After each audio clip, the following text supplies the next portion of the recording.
Namo Bhagavate Ramakrishnaaya. Om. Salutations to Bhagavan Ramakrishna. The Bhagavad Gita, third chapter, which is Karmayoga.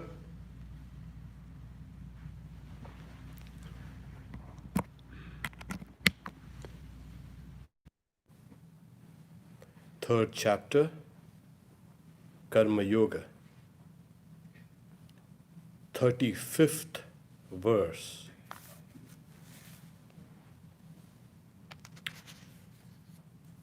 We have seen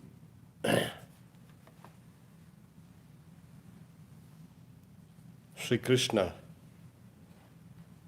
speaking about the principles of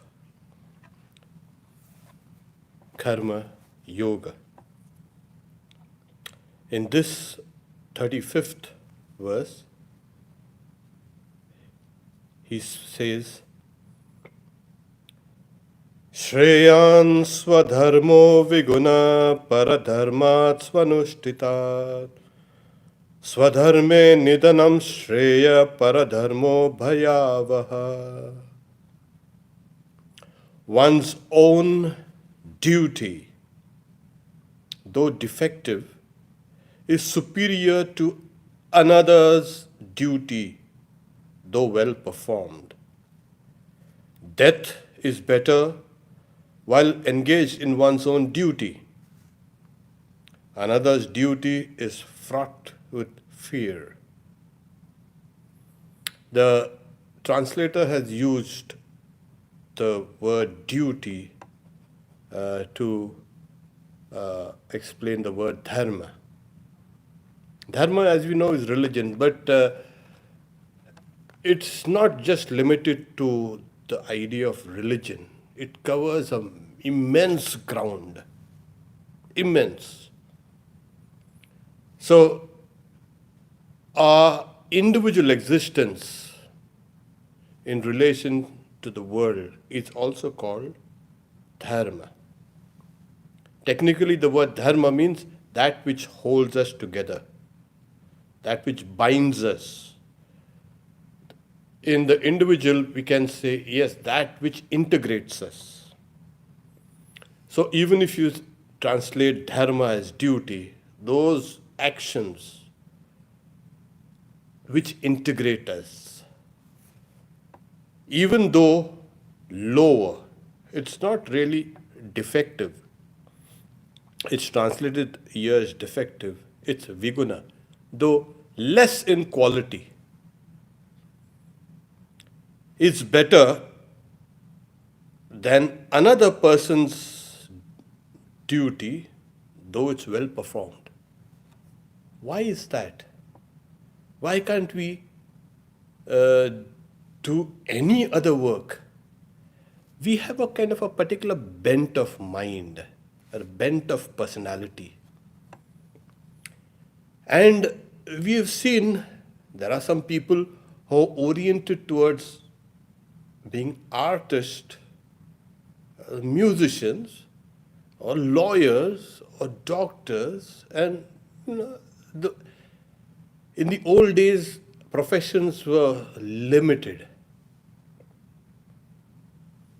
In today's world, because of the progress of karma,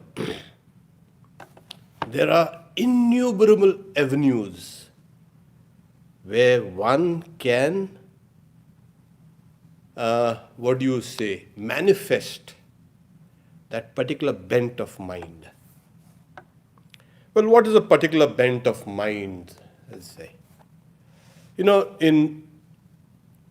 There is something called the big five or the big factors in personality traits. It's going to become quite popular. Of course, there are critics who dismiss the whole thing because a personality cannot just be gauged by these five factors. And the five factors are extraversion, then we have openness, then we have conscientiousness, then we have agreeableness, and then we have neuroticism. the positive and the negative sides. And then there are subsets to each trait. Then it kind of becomes a little complicated. What are these personality traits? The psychologists studied and they say, yeah, there are people who are openness to experiences. There are some people who are agreeable. There are some people who are kind of neurotic. There are some people who are conscientiousness. And there are some people who are the extroversion. There are these positive sides and the negative sides to these traits, apart from the. But what really makes us what we are? Why do we like certain types of work and why don't we like certain other types of work? Why? Why can't a kind of a mason become a doctor? You can, but it needs a lot of effort. And there is something kind, that natural bent of your mind will lead you to that particular niche. A mason might become a doctor, can become a doctor, but he will not become a very good doctor. Got this? I'm not trying to demean one profession with the other or something like that. We are kind of oriented towards certain things. Like one person's food is another person's poison. There are always these differentiations in this world. It also depends on what is your philosophy of life. And that's how you kind of exhibit certain kind of qualities within you. It all depends on so many things. Like, okay, why do you work? Yeah, I need a roof over my head. I need to fill my belly. And is that all? If you keep on working only for your belly and for a roof over your head and insurance, probably, and a car, will you really be satisfied? There is another deeper hunger that needs to be satisfied through work. And there are so many kind of surveys showing that about more than 30% of people are not happy with what they do, what work they do. There are about 10 or 15% who really like what they do. And the others in the middle are kind of ambivalent. Well, maybe, yeah, okay, I've got to kind of survive, I've got to live, and I get a chance, I kind of switched something. So, our thoughts kind of make our personality. And there are certain types of thoughts we have been thinking that orient us towards that. And as our personality is guided by our thoughts, not only today's thoughts, but yesterday's thoughts and day before yesterday's thoughts, and years and years and years. Take for instance, suppose I feel angry. What happens to me? You know what happens. When I get angry or you get angry, your body changes. That simple emotion, okay, it is a kind of a powerful emotion, we agree. For that time being, it changes your body. I mean, you become red in face and your eyes become dilate and you breathe hard and you clench your fist and you want to hit something.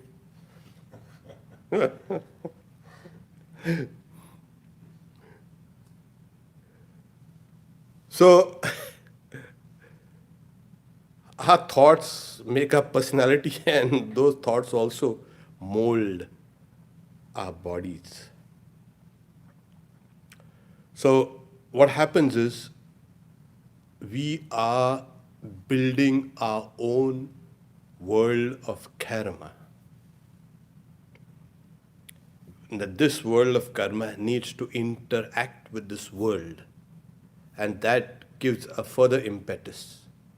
And then we develop. We slowly keep on developing higher and higher and higher aspects. Now you're working not just to fill your belly, there is something, some deeper sense of fulfillment that needs to be addressed. If your work does not address that deep sense of unfulfillment, then it becomes very difficult.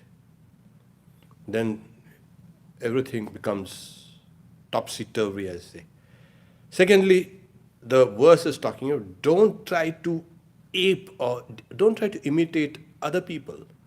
You have a bent, you have a particular kind of orientation, follow that.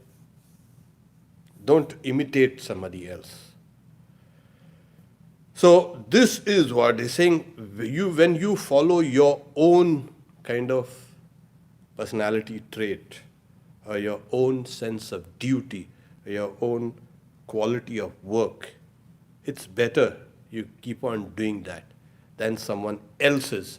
It's like, no, they say, they say that, yeah, you keep on doing, it's not like being a non-conformist.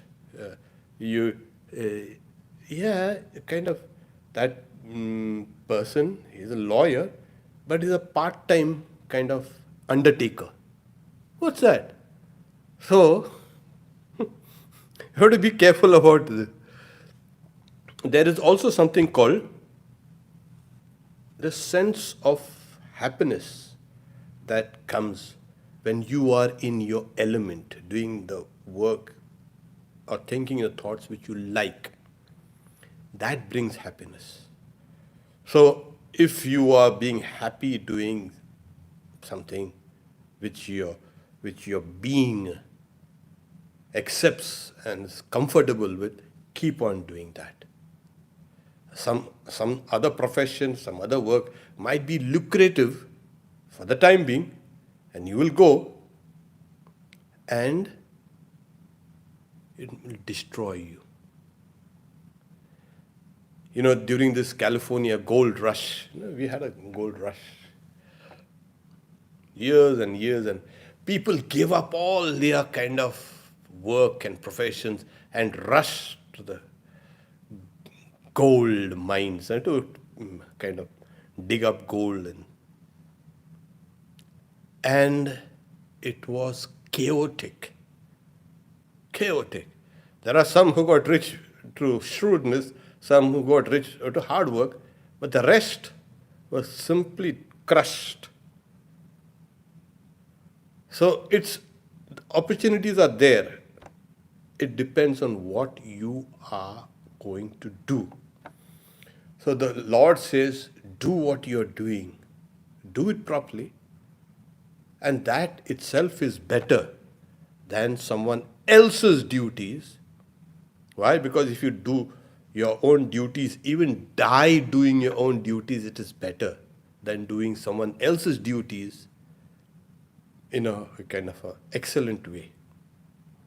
That is what saying one's own dharma, let's put it like that, though inferior, is actually superior to others' duty well performed. That is the idea.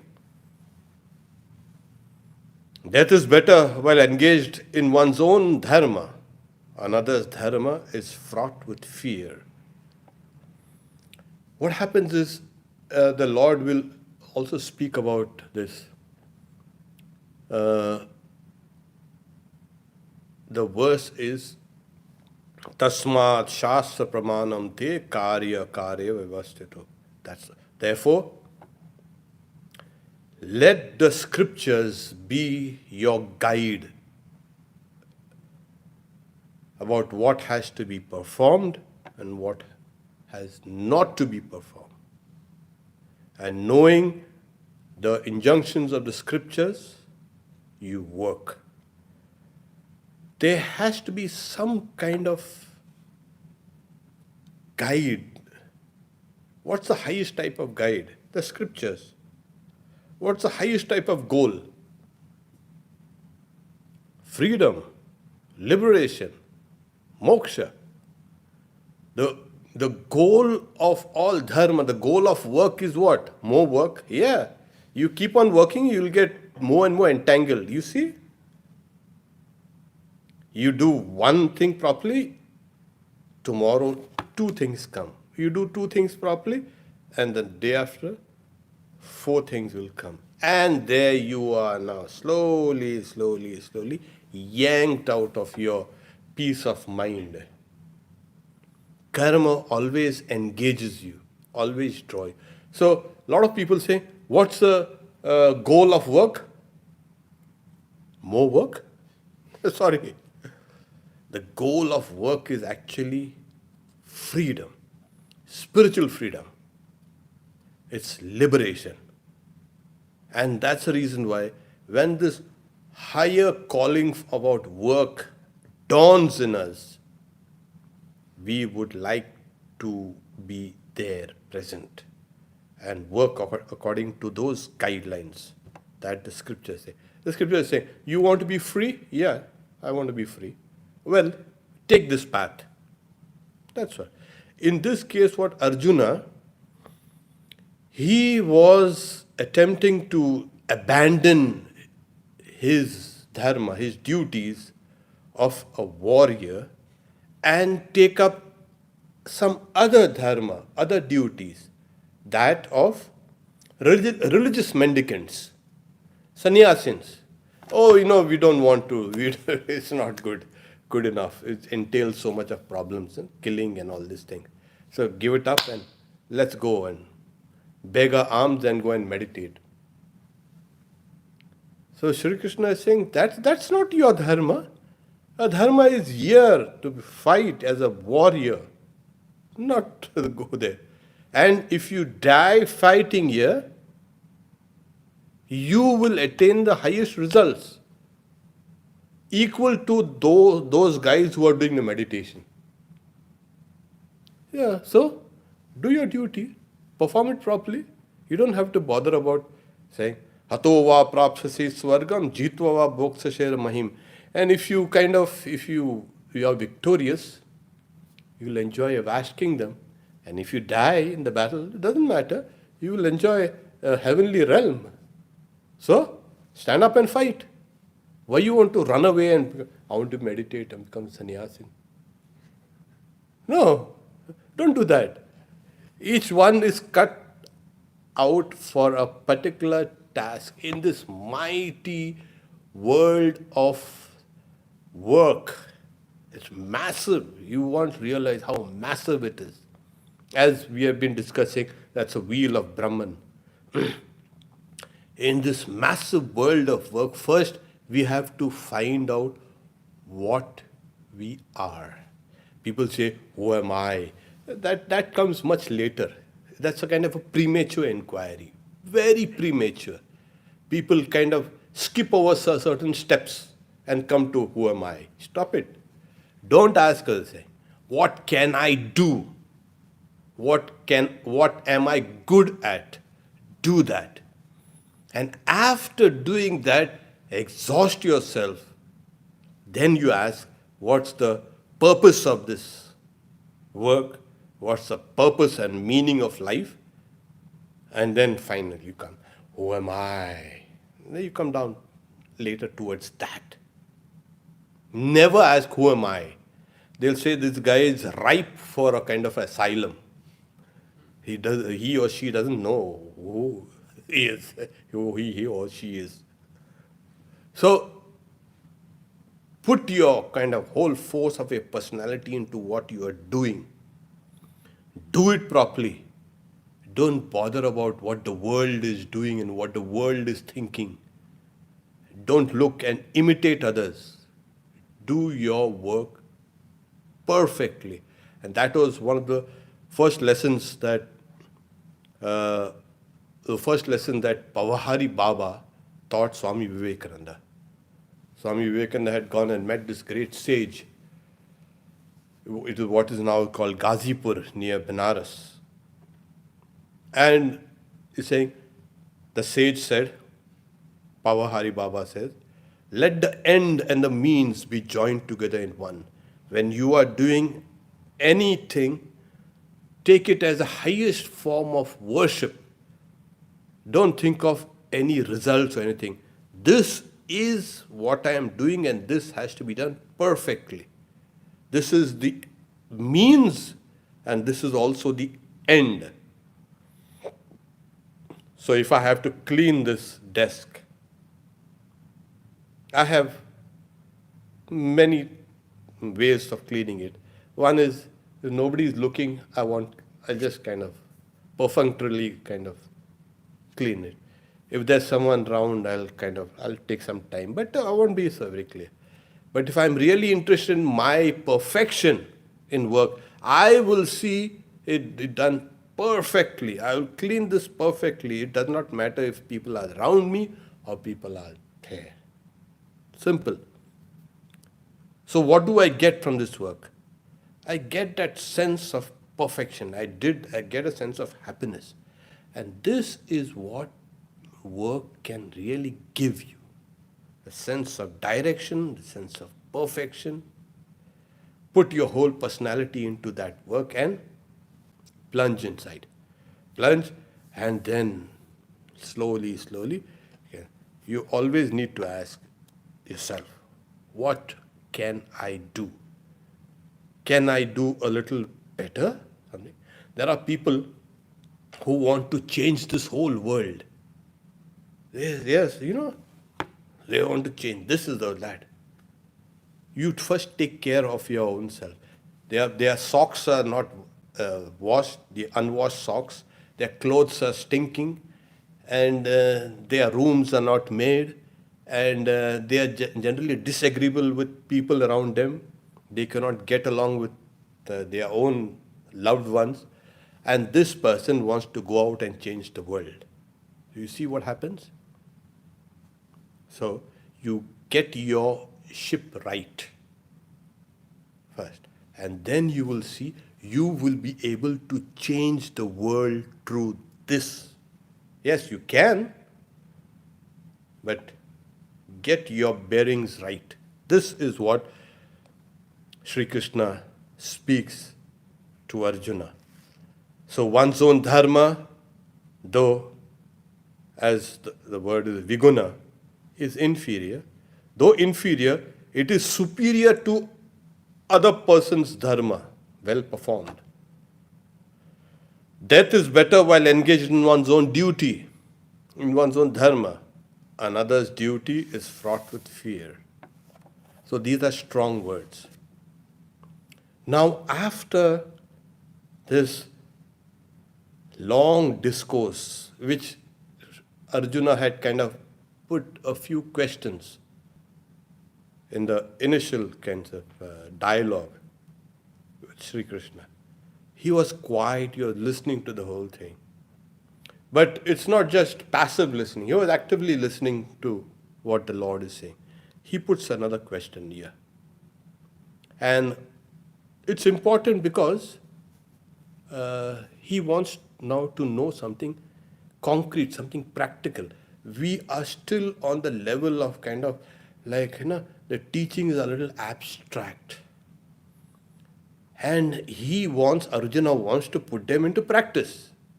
He wants specifics. That's the idea.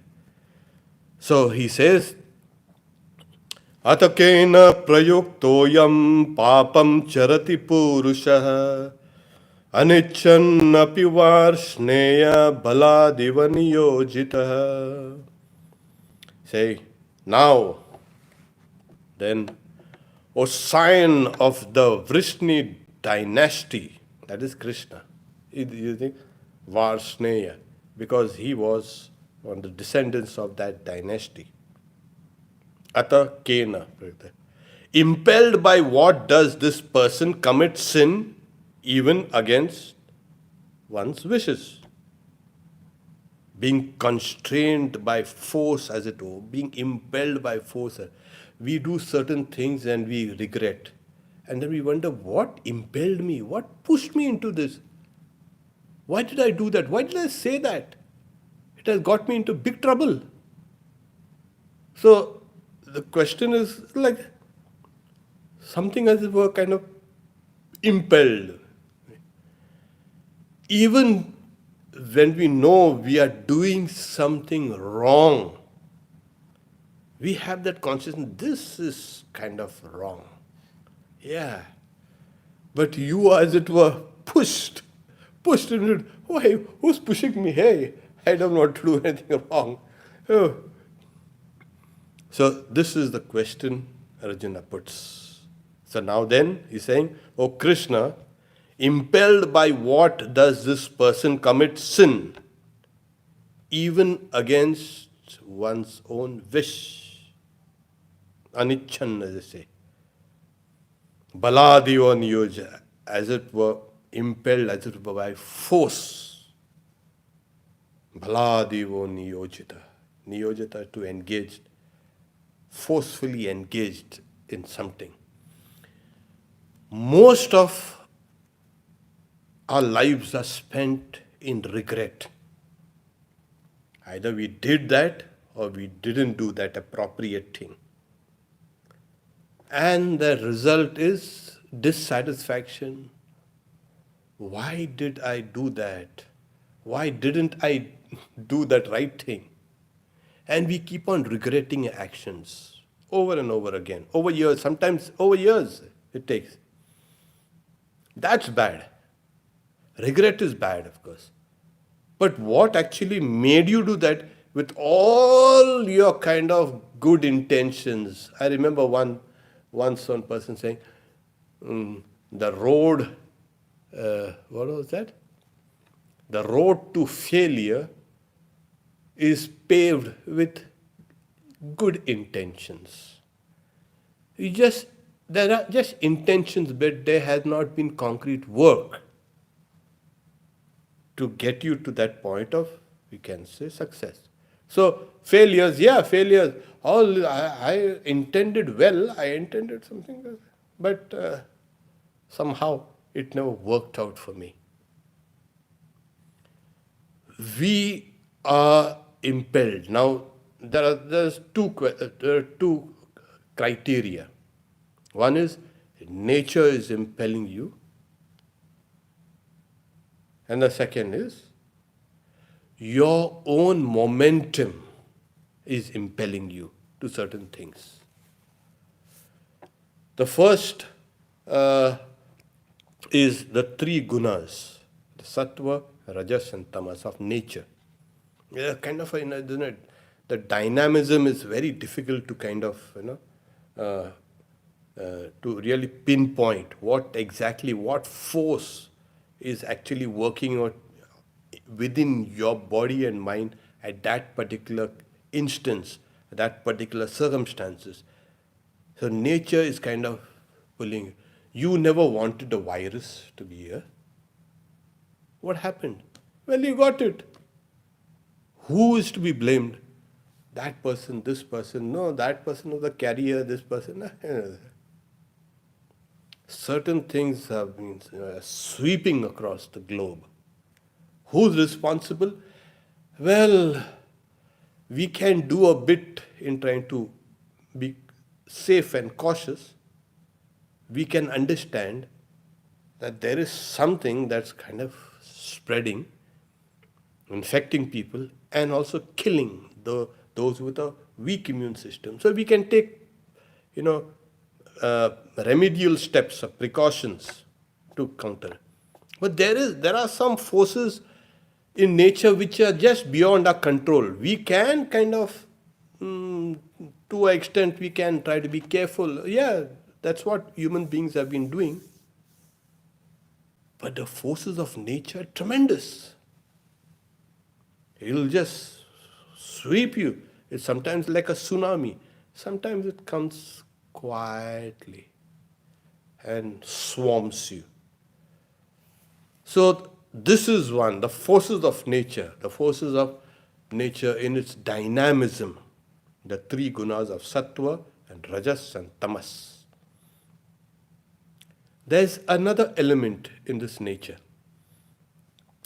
I have been thinking about a particular thing as Bhagavan, Krishna says in the second chapter. Dhyayato vishayan pungsa sangasteshu pajati sangat sanjayati kama kamat krodho vijay. And slowly, he starts a sequence. Thinking about a particular object, we become attached to it.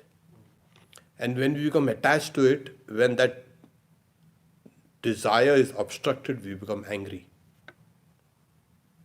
And when that anger is kind of flaring, you lose your sense of equanimity. You become deluded. And then slowly, there's a loss of memory. All whatever you had thought, all the good intentions, all the good work, everything is kind of swept away, and that person perishes. Buddhi nashat pranashyati. The person's intelligence is kind of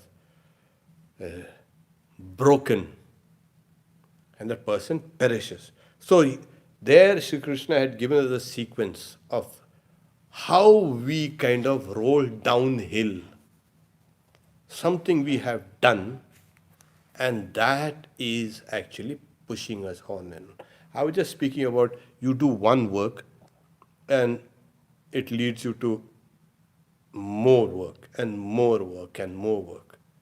If it's a good work, you see, it doesn't become kind of difficult for you to become good. You are impelled by those good actions. You are impelled by those good thoughts. Even in the worst circumstances, even in the trials that when they come, you will do only that which is correct, which is good.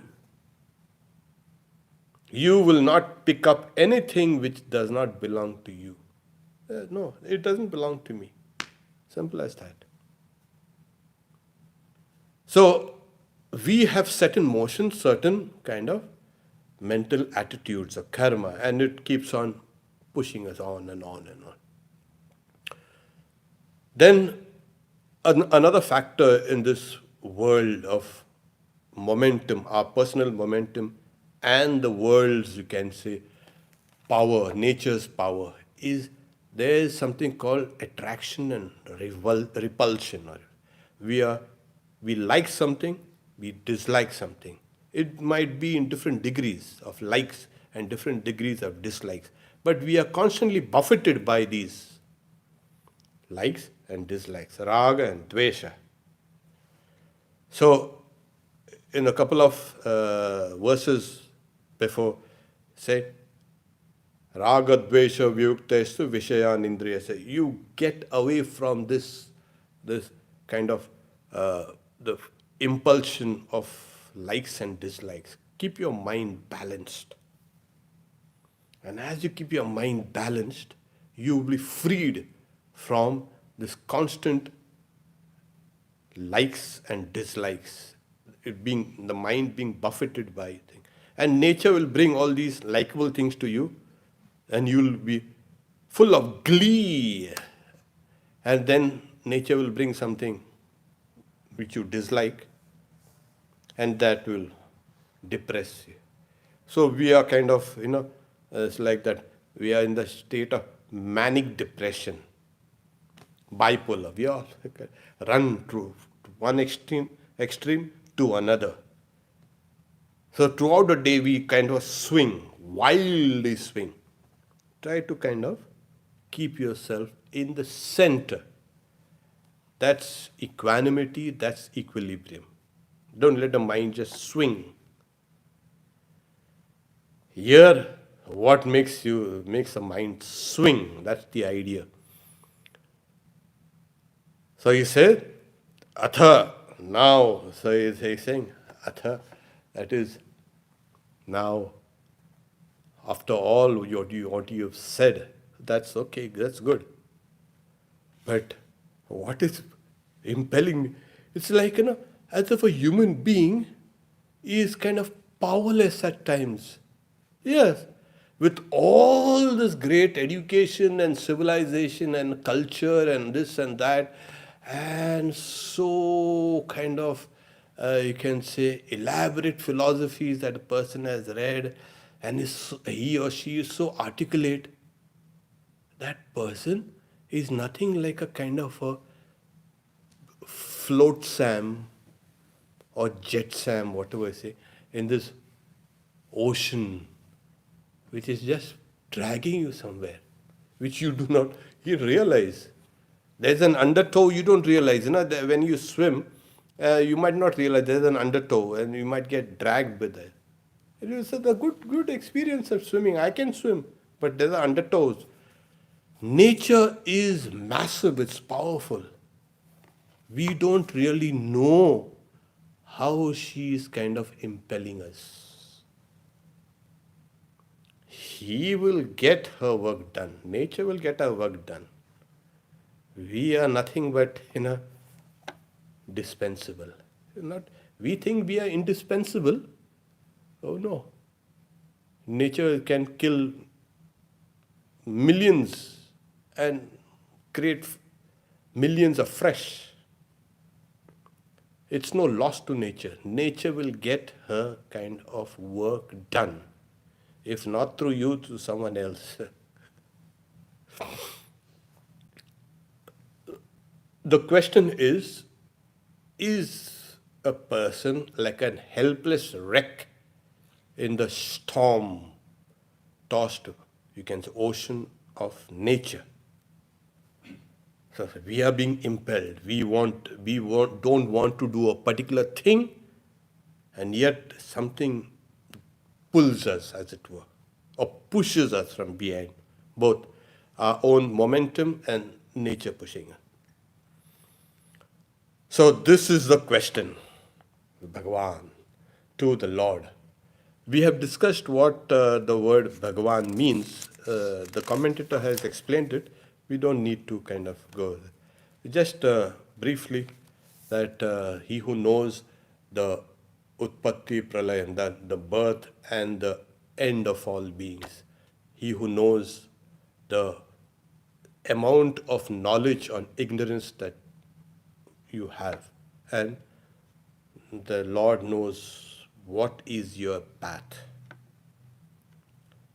So all these things, how much of knowledge you have, how much of ignorance, what is your path, and when did you kind of start your individual existence, the whole sequence. The one who knows is Bhagavan.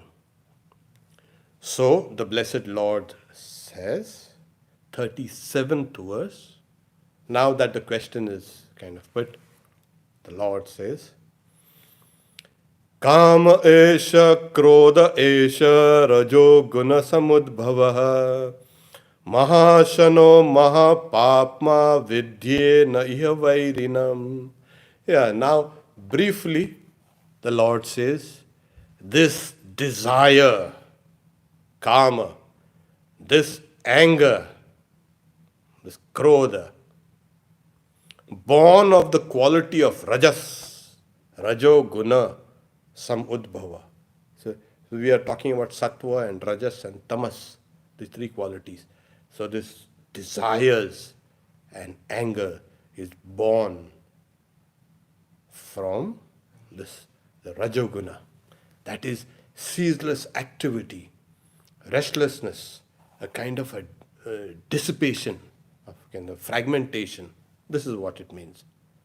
And what is he's saying, this is the enemy year. Know this to be the enemy year. Wow! Now you know who's the enemy. Well, it is actually the desire and anger. But they are not ordinary enemies. You say you just go and kind of, they are pushovers, let me go and kind of push them out. No. You know what they are? Mahasano Mahapapma. They are a great devourer and the great sinners. Well, wow. Desire can devour the whole world. If a person has desire, he or she can really actually kind of burn the whole world, as it were. So the idea is that desire can never be satisfied by going towards desirable objects. That's why it's called a great devourer, great eater. Maha Asano. Asano is to eat. Great eater. The more you put things in that fire of desire, the more it will burn bigger and bigger and bigger. The conflagration will can burn the whole world. There are people with desires that destroy countries and societies. So that's why it's called a great eater, great devourer. Never satisfied. Never satisfied. It's like in the Bhagavatam they say that there was a king Yayati. After getting into all that desires and trying to satisfy his desires, he was growing old. So he asked his sons also, can you give me some years of your life? And the son gave, and he kept on enjoying life. And then one son, he was asked, "Hey, will you give me your..." After finishing, after finishing the lifespan of that eldest son, the younger son was saying, "You will give me?" No, no, you had enough. Get going out. So the father was annoyed, but then he realized that it's like the sacrifice in the old days. We had this homa, no, this fire sacrifice, and we put the clarified butter, ghee, as a kind of an oblation. And when you put clarified butter or ghee into the oblation, the fire burns brighter. And it's like every form of desire is like putting more and more ghee into that fire of desire. So then he says, desire is never satisfied by desire. It only increases, like fire when ghee is poured into it. So King Yayati, न जातु कामान कामानाम उपभोगे न शाम्यति हविषा कृष्ण वर्तमेय भूय एव अभिवर्तते. So here, see, until unless you know your enemy, what's your enemy here? Towards now, there are people who are saying, "Oh, that's good to be angry and good to have desires. Otherwise, you will be a dead wood." A person without desires, a person without anger, is dead wood. What is life without that? And it is because of this very idea, of this very mode of thinking, that we are destroying this environment and killing of species and doing all these things. Why? We have a right, we have a desire. Oh, no, you don't have any kind of... You're trying to kind of rationalize your desires and your power, the greed, the power, the hunger. It's all desires. If you want more, yeah, you'll get it, but then you are not satisfied with that. You want more and more and more. You will not be able to spend all the money that you've accumulated, millions and billions of dollars, but you want more and more and more and more, and that drives you. What drives us? Desires. We want more and more and more and more. It has got you by the nose. In India we have these bullocks, we put a kind of a nose ring. You put a ring around that nose, and it's here also in the US also. And so desires got caught us by that and dragging us. And it is never going to be satisfied. It will never be satisfied. And it's a great sinner. Because of this desire, this constant kind of burning, you can say, the mind and the body is burnt with these desires, that leads you to kind of, as they say, sin, maha papma. It leads you away from the path of righteousness. It leads you away from the path of God. It leads you away from the path of spirituality. It leads you away from your fellow human beings. So you have to be careful. So this is the enemy, but this is its nature. It's a great devourer, great eater, and a great sinner. Who? What's that? What's the name of that enemy? Desire. Desire and anger. Two, actually they are one. When desire is obstructed, you get angry. Or sun. Whenever your desires are obstructed, you get angry, you get irritated, you want to lash out at whatever obstructs you from attaining your desired objects. You see? So these two, actually the one, because they rise from Rajo Guna. So the enemy has been described. And now the next one, 38th. Oh, that's another one. Dhumena vriyate vannir yata darsho malena cha yatolblena vrito garbhas tata tedena mavritam. As fire is enveloped or surrounded by smoke, as a mirror by dirt or dust, as a fetus remains enclosed in the womb, so is this shrouded by that. Now you see, it's very easy if you have an enemy right there in front of you. Yeah, you can make an effort to kill that enemy, okay? Because this is that is the problem with this enemy. That enemy is so deceptive. It's always hiding. It takes in various forms. So in this verse, Sri Krishna says, as fire is enveloped by smoke, you do something good, some kind of evil is always attached to it. You do something nice, you want to help somebody, that person misunderstands. It's like, it's concomitant. Wherever there's kind of fire, there's a smoke. But what does it mean? What is the illustration? The idea is when the desires are entering into the senses, you can separate them. This is fire and this is smoke. We know this is fire and this is smoke. You can separate these two things. Hey, be careful, the enemy is trying to get inside. Keep him out, keep him out. Yeah, we can do that. Till they are coming to the senses, we can be vigilant and we can separate it. It might be in a deceptive form, but we can identify the enemy here. But if you are, oh, take it easy, enjoy life, this is, if you're taking it easy, then it enters into the mind. And when it enters into the mind, it's like, you go into a kind of a room which has not been used for a long time, and then sometimes you won't be able to identify even ordinary things out there in a clutter.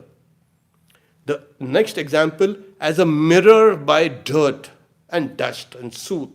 Like, you won't realize that there's a mirror behind the dust and dirt and soot. So when desires and anger have entered into the mind, it will be very difficult to separate it. You can, but there you will need more effort to keep on cleaning that mirror over and over again. And then, if you are still negligent, when it enters into your intellect, gone. It's completely covered, like a fetus completely covered by the womb. There is no chance you can see it. In the early stages of pregnancy, don't worry. The idea is not The idea is that the fetus is completely covered, so that intellect, when it has been penetrated by this desire, anger, oh well, what I'm doing is perfectly right. I have everything to justify what I'm doing. That person has become so deluded. That person's intellect has become distorted, tainted. So these three examples, these three illustrations given by the Lord is to show first, here, as fire and smoke can be easily separated, desires are kind of here. Uh, This is the place where they need to be separated and kept out. If it enters into the mind, well, it's difficult, more difficult. But you can do it. But once it enters into that intellect, that ego, there, finish. That is over. Then God save you. God save you. Even that is possible. It's not that, no. But it needs greater effort, mighty effort. So the idea is like when like a attacking army is trying to invade a citadel. The better way to counter that attack is to meet them on the walls, or outside. You keep them out, because if the enemy breaks the kind of walls of the citadel or the fort or the city, and they enter inside, you know what happens. It's mayhem, it's massacre for all the inhabitants in the city. So when this desire and anger, when they enter into that fort or the city or the citadel, if they enter in, they are going to be merciless. It's going to be a massacre. So the idea is to hold this enemy out. Okay, we'll stop here for. Yes, you have a question. Yes. Oh, you have a question after all this. Oh, yes.